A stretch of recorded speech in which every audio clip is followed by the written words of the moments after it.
Adaku stood before the mirror in her small, dimly lit hut, running her fingers through her short, thin hair. Her heart ached with a longing so deep it felt as if it would swallow her whole.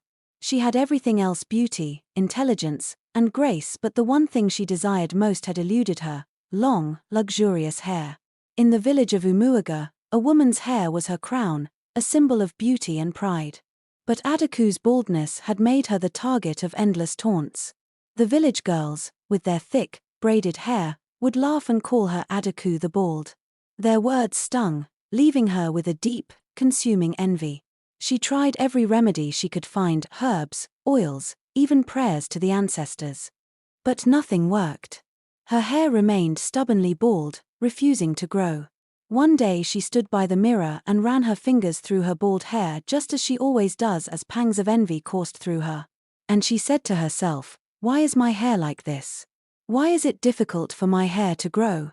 She had spent years watching her best friend, Chika, bask in the attention she so desperately craved. Chika, with her naturally thick, lustrous hair, was the center of admiration in Umuaga. Her hair cascaded down her back in rich waves, shining in the sun and swaying gracefully as she walked. It was the kind of hair that demanded attention, and she had no shortage of it. While Adaku struggled with whispers and sneers, Chika was treated like royalty. The village boys would gather around her, begging for her attention, while other women was envious of her. Chika was always the first to be invited to celebrations, the first to be adorned with jewelry gifts, and the one everyone wanted by their side. She never went unnoticed, never felt the sting of being ignored or ridiculed. Adaku would often see her friend surrounded by people, basking in admiration, while she stood on the sidelines, overshadowed. Despite her envy, Adaku treasured her friendship with Chika, even though a quiet resentment had taken root in her heart. She longed to be like Chika, to feel what it was like to be adored and admired, even if only for a day. She tried everything she could to make her hair grow like her friend's: herbs, oils, and prayers to the ancestors, but her hair remained stubbornly short. One evening, as they walked home together after a village festival, Adaku could no longer hold back her feelings. She looked at Chika, whose hair shone under the moonlight, and sighed. "Chika," she began, her voice tinged with sadness, "don't you ever feel worried that all this attention might disappear one day?" Chika laughed lightly, running her fingers through her hair. "Why would I worry, Adaku? I've always had this beauty. People have always loved me. And you know, there's something about beauty that holds power. If you have it, you must use it." Adaku looked down, feeling a pang of bitterness. "I wish I had hair like yours. I would give anything to have people look at me the way they look at you." Chika studied her friend for a moment, a strange gleam in her eye. "You know, Adaku, maybe you could have hair like mine. There's someone in the village who has helped many people achieve things they thought were impossible." Adaku's eyes widened with a mixture of hope and hesitation.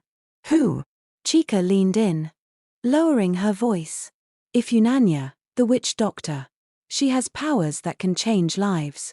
She could help you get what you want, if you're willing to pay the price." The name Ifunanya sent a shiver down Adaku's spine. She had heard stories of the old woman who lived on the edge of the village, shrouded in mystery and feared for her powers.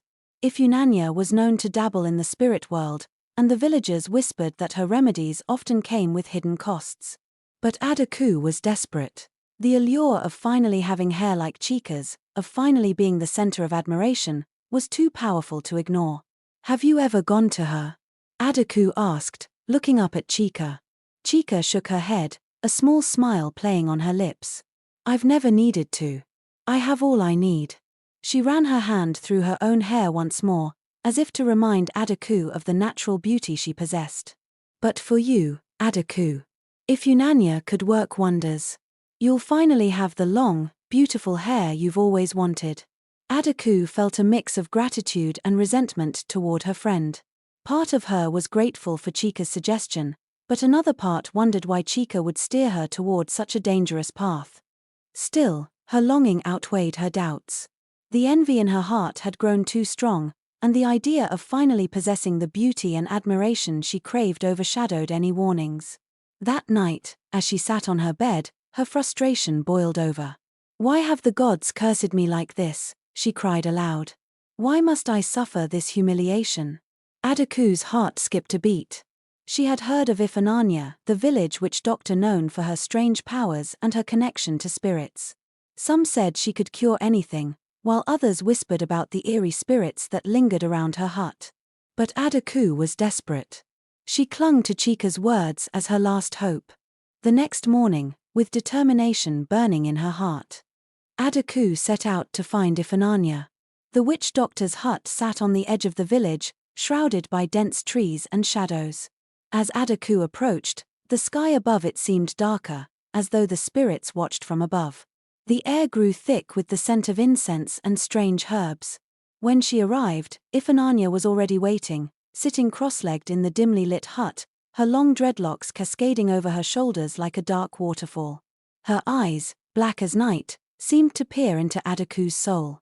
Adaku hesitated, fear mingling with her desperation. But she pushed forward. "I want long hair, beautiful hair," she said, her voice steady but strained. "I've tried everything, but nothing has worked." Ifananya's gaze softened slightly, and she nodded. "Child, the spirits have marked you since birth. Your hair will never grow, for it is your fate. You must learn to accept this." But Adaku's heart tightened, and she shook her head. "No, no, no. There must be something you can do. Why would the spirit mark me bald from birth?" She asked. "I can't live with this shame any longer. I'll do anything." "Ah, my daughter," Ifananya said, beauty and admiration. "These are powerful desires, child. But beauty always comes with a price. Are you prepared to pay for it?" Adaku responded with a shout. "Ifananya, I'll do anything. Name it. I'm fully ready for anything it'll cost me." The witch doctor sighed, sensing the depth of Adaku's longing. "Very well," she said slowly, reaching into a wooden box beside her. From it, she pulled a dark, shimmering wig. It was unlike anything Adaku had ever seen. The strands were long and silky, gleaming like threads of midnight. It seemed to pulse with a life of its own, as if it were breathing. "This wig will give you what you desire," Ifananya said, handing it to her. "But remember, child, everything comes with a cost. Wear it only when you need it, and never keep it on for more than a day." Adaku, overwhelmed with excitement, barely heard the warning. She thanked Ifananya and hurried home, clutching the wig as if it were her most prized possession. That night, as she stood before her mirror, she placed the wig on her head. Instantly, her reflection transformed. Her once short hair was now replaced by long, luxurious locks that flowed past her shoulders. She twirled and admired herself, laughing with joy. Ha ha ha ha. For the first time in her life, she felt beautiful, truly beautiful. The next morning, Adaku walked through the village with her head held high, the wig flowing behind her like a queen's crown. The villagers stared in awe. The same girls who had once mocked her now whispered enviously, while the men looked at her with admiration. Days passed, and Adaku basked in the attention. She wore the wig proudly, ignoring Ifananya's warning to limit its use. She told herself it didn't matter. She finally had what she had always wanted, and she wasn't about to let it go. But soon, strange things began to happen. At first, it was subtle, whispers in her sleep, voices she didn't recognize. Then, an unbearable, burning itch began to spread across her scalp. At night, she dreamed of dark figures standing by her bedside, their eyes gleaming like stars. One evening, as she brushed the wig, she felt something move beneath it. Horrified, she pulled it off, only to find that her real bald hair had become tangled with the strands of the wig. It was as if the wig had fused with her scalp, growing into her very skin. Panicking, Adaku tried to rip it off, but the more she pulled, the tighter it clung to her. The whispers grew louder, mocking her foolishness. In desperation, she returned to Ifananya's hut, her heart racing with terror. When she burst through the door, panting and tearful, the witch doctor looked at her with a mixture of pity and disappointment. "I warned you," Ifananya said calmly. "But you didn't listen." Adaku fell to her knees. "Please, help me. The wig. It's alive. It's taking over." Ifananya's expression softened as she nodded slowly. "That wig is not an ordinary hair.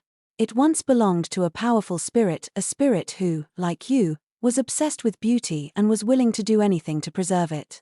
But in the end, that vanity consumed it, binding it to this world in search of new hosts to feed its desire. Tears streamed down Adaku's face. What can I do? How do I free myself from this curse? Iphigenia sighed heavily, her voice filled with both sorrow and finality. There is no way, Adaku. The spirit within the wig has claimed you. Your vanity opened the door, and now it will not let you go. Some mistakes cannot be undone. Adaku's heart sank. But there must be something I can do. A ritual? A sacrifice? Anything, please Iphigenia, help me. Iphigenia shook her head. The spirit feeds on your greed and obsession. To undo this, you would have had to release your desire before the spirit grew too strong. Now, it is too late. Desperate, Adaku fled from Iphigenia's hut, clutching the wig tightly. She stood before the mirror in her home, staring at her reflection. The beauty she once adored now seemed sinister, her features too perfect, too unnatural. The whispers in her mind grew louder, taunting her. You will never be free, the voice hissed. Over the following days, Adaku withdrew from the village, unable to bear the stares and hushed gossip. The wig clung to her scalp, its roots digging deeper. Her once radiant beauty began to look hollow, her eyes sunken, her skin pale. She became a shadow of herself, consumed by the very thing she had once desired above all else. Months passed, and one morning, the villagers awoke to find Adaku's hut empty. Some claimed they saw a figure with flowing hair wandering in the forest at night, her laughter echoing through the trees like a ghostly lament. Others whispered that she had become a spirit herself, cursed to lure the vain and greedy to the same fate. In the weeks following Adaku's disappearance, Chika couldn't shake the guilt gnawing at her heart. She replayed their last conversation over and over again in her mind, the way Adaku had looked at her with desperation and pain, and how easily she had suggested Iphigenia. At the time, it had seemed harmless, even amusing in a way. But now, knowing what had happened, her stomach churned with regret. Adaku's absence left an emptiness in the village. The laughter and mocking that once followed her had turned into whispers of pity and fear.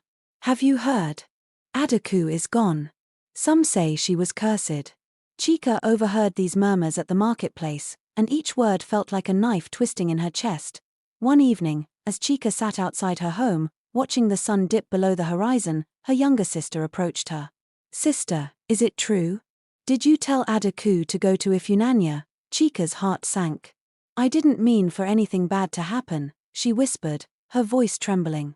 I thought Iphigenia could help her. Her sister tilted her head. But you knew how dangerous Iphigenia is, didn't you? Why did you send her there? Chika couldn't answer. Had I known. Everyone in Umuaga knew the risks of dealing with the witch doctor. But in that moment, when Adaku had looked at me with such longing, I had felt a strange satisfaction. I had wanted to show Adaku that my own beauty didn't come without effort or cost. Perhaps, deep down, I had wanted Adaku to see that her desires came with risks, that beauty wasn't everything. Now, those thoughts felt cruel. Chika buried her face in her hands, tears streaming down her cheeks. From that day, Iphigenia warned those who came to her seeking shortcuts to beauty. Remember Adaku, she would say. She wished for beauty, and it destroyed her. Vanity is a dangerous master. Beware of the price you cannot pay. The story teaches that the pursuit of superficial beauty and vanity at any cost can lead to ruin. True worth lies not in outward appearance but in self-acceptance and inner character. Desiring what others have without gratitude for one's own blessings can lead to destruction. I hope you enjoyed the tale. If so, please like the video, share it with your family and friends, comment on it, and don't forget to subscribe to the channel and turn on the notification bell for more captivating stories like this. Goodbye.